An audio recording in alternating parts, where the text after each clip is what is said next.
Welcome to Find Your Shape, a podcast by Lewisburg Plastic Surgery featuring Dr. Alexander Moya, the expert in body contouring after weight loss and inventor of the Corset body lift. Hi, my name is Brittany, and I will be your host. In each episode of this show, Dr. Moya and I will discuss the complex world of body contouring after weight loss. Our goal, as with everything we do here at Lewisburg Plastic Surgery, is to provide you with the educational resources you need to make the best decision for your personal situation. You've lost the weight, now let's find your shape. Hello again, Dr. Moya. How are you? Hi, Brittany. I am always great and happy to be here. Yes, you are. You really do always have a smile on your face. Well, thank you. I really enjoy everything that I do when it comes to plastic surgery. Good. Yes, I know you do.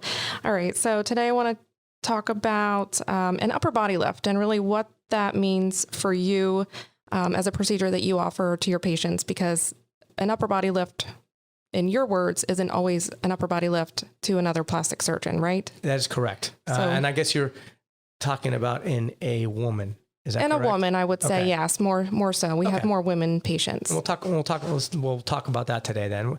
So yes, it's a term that I don't want to say I made it up because it's out there. I'm sure other surgeons use it.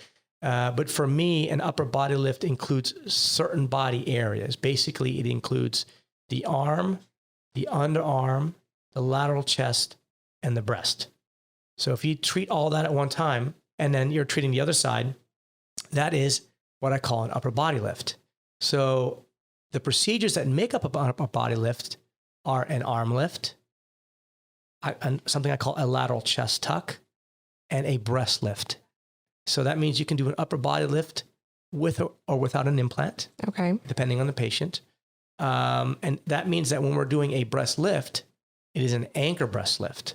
That is what makes up the upper body lift. We're not doing, there's other ways of doing breast lifts, such as a donut or a lollipop. Mm-hmm. For my weight loss patients, their nipples are too low. They have too much sagging skin. We have to do an anchor. Right. Okay. So an upper body lift includes an anchor lift. So basically, you have an incision that's extending from the elbow along the upper arm, along the underarm, along the lateral chest, and along the bottom of the breast fold all the way to the sternum. Okay. That is what we call an upper body lift. And that's what we need to do in order to make that area look normal again. Okay. We get rid of all the loose skin. So for you, an upper body lift isn't a 360 upper body lift. It's the arms, the side of the breast, and the breast themselves. That is correct. So meaning if a patient still has some loose back skin, meaning maybe the middle of the back, that's not going to be addressed by this, what I call an upper body lift. That would be addressed by what I call a back lift. And I think we've talked about that before on one of our other podcasts. Do you always recommend a breast implant for these weight loss patients? Is that always a good idea for some of them? I leave it to, for each individual patient, what they want as an end result. A breast implant, when you're doing a breast lift, can provide some more upper pole fullness, maybe a little bit better upper pole shape. But that's not for everyone, because now that you're combining a breast lift with an implant, the implant usually is under the muscle. The implant is held in place usually by the skin. Mm-hmm. When we do a breast augmentation, the positioning of the implant is held perfectly in place by the skin. So patients who don't have the best skin quality sometimes doesn't hold the implant in place. And that's because it's been stretched out. That is correct. Even though you're doing a lift and you're stretching the skin, making it tight again, that skin still is kind of loose, meaning the tissue quality is not the best. So even though it looks great at the beginning, you might have a little stretching. Does that mean we wouldn't do a breast lift with an implant? No, it just means that we would tell patients, you might have a 5% chance or so of having an implant that becomes malpositioned and we have to do a touch-up. Mm-hmm. Okay? But that really comes down to what patients are interested in. So we can certainly do them together so that it's a one-time surgery when we do the breast component of upper body lift. But by no means does that mean it has to be done that way. Can do it without an implant. And then maybe later, if you decide, hey, I'm really happy with everything, but I wish my breast was a little bit bigger, you can always put an implant back. You can always put an implant in after that. And which may, in some patients, be a better option because now the skin is settled. Right. And the implant will now stay in its right place. Okay. typically, what would you consider this to be on a pain scale? Is it pretty intense with the breast tissue and underarms? I mean, it obviously sounds like a pretty big incision, and it is. And some patients who had a corset, for instance, actually go all the way across to the side because there's already an incision along the lower chest. So we actually go all the way to the other side. I would say that on a scale of 1 to 10, it's about a 5, 4 to 5. Even though if we put an implant in and we do muscle work, because again, we use ultrasound to kind of release the muscle, I find that patients are more comfortable. The rest of the surgery is just skin only. So skin pain lasts a few days. You don't touch it. Usually, little burny. Yep.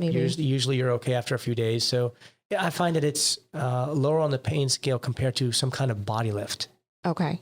For sure. What about swelling, compression guidelines? What do you recommend?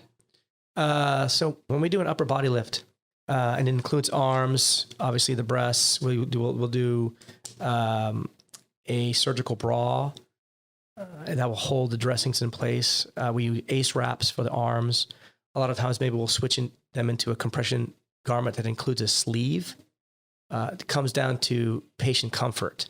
What's most important is the breasts need to be supported for 3 months because I don't want tissue to drop. I don't want scars to stretch. So I like compression support for at least 3 months when it comes to the breasts, especially if we're putting an implant in. Arms, in the way that we do that, you don't need to have compression more than 48 to 72 hours. It really comes down to, patient's comfort. Okay. But before we talk about, the post-op, the procedure itself, when we do an upper body lift, it's an all-day surgery. Okay. So it's not like, hey, let's just take a couple hours and do this upper body lift. No, an arm lift by itself takes me about 3 hours. A breast lift by itself takes me about 3 hours. You add an implant to that, now you're talking 4 hours for that part. So you're talking easy 7 to 8 hours of surgery. Wow. For an upper body lift. And it's not, what's nice about that is once you do that, you're done. Your whole entire, pretty much in front of your body, your upper body is done. But it is a surgery that takes time. Obviously, we make sure patients are good candidates for that from the perspective of health, from going to undergo anesthesia. But this is what we do. We do big surgeries. So we're very OCD about making sure that we have the right patient selection and we do all the right things, getting them ready for surgery. Right. Now, is this something that can be combined with a corset body lift or done the next day? What are your guidelines as far as that goes? Great question. Obviously, that's a single surgery, so it would be the only surgery for that day. If patients wanted to have a half a surgery done the next day, because we do a lot of what we call back-to-back surgeries. As an outpatient, we only offer a half-day surgery the next day, so it could be, let's say, like arms, could be the back, could do an upper back lift.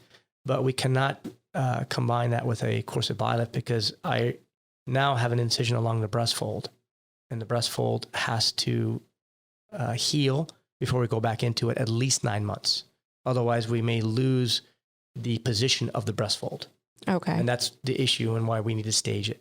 Gotcha. So another question I have for you regarding the upper body lift is the lateral chest tuck aspect of it. What exactly is that? What area of the body? That is a great question. I kind of made that term up. Like I said, I kind of make up everything up. So that is the portion of the body along the lateral chest, meaning along the lateral part of the breast. What does lateral mean for those who don't? It's on the side, and it's not under the arm, and it's not the bottom of the breast fold. Okay. So it's on the side between those two areas. So that little section, I call that the lateral chest. So it's like above the bra line, maybe. So for some women, they call it their side boob. Correct. In a way. Great. Yes, I like that. That is exactly what that is. So that skin, that area of skin, unfortunately, sometimes requires multiple different directions of pull. Okay. Sometimes 3, meaning, you kind of pull it up with the corset body lift. You pull it up with a major arm lift that's tucking down the arm. Sometimes you can pull it off to the side with a anchor breast lift. But then there's a little piece that's still there, and that's what I call lateral chest tuck. And the way to address that is the incision has to come from the upper arm, the underarm, to the bottom of the breast, the breast fold. So like up and down direction. Correct. If that doesn't happen, you're not going to address that area. Mm-hmm. So is that an area that can be done separately if needed? If they don't do a whole upper body lift, is that something somebody can address? Absolutely. You can do it with the arm lift, and we can call it an extended major arm lift, where you're extending the arm lift incision under the arm to the end of the breast fold laterally, or you can do an extended anchor breast lift, where now you're taking the breast fold incision and extending it up the side toward the underarm. Okay. So you can, for instance, if somebody already had an arm lift, right, you can connect it with the breast lift. If somebody had a breast lift, then you can connect the arm lift to that. In upper body lift, obviously, we're going to go all the way around. So that's why I say it includes a lateral chest up. Very nice. All right. Well, I think that's all I have for the upper body lift. Great. Unless there's anything else you wanted to add, any more I think it was perfect. info? Okay. All right. Well, thank you very much. That's a wrap on this episode of the podcast, brought to you by Lewisburg Plastic Surgery and Dr. Moya. Please be sure to subscribe to our show so that you never miss an episode.